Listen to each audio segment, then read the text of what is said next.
మాటకు ఎంత సత్యం ఉందో చూతువు బ్రహ్మయ్యా. నీ సాక్ష్యం ఎంత విలువైందో ఓ అగ్ని చూడయ్యా. నువ్వు రామా అరుంధతి, ఇదే నీ దర్శన ఫలమైతే ఎటైనా దాగిపోవమ్మా.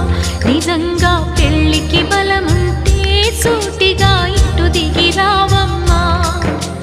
పందిరి వేసిన ఆకాశానికి ఇవ్వమ్మా ఆహ్వానం, పీటను వేసిన ఈ నేలమ్మకి ఇవ్వమ్మా ఆహ్వానం.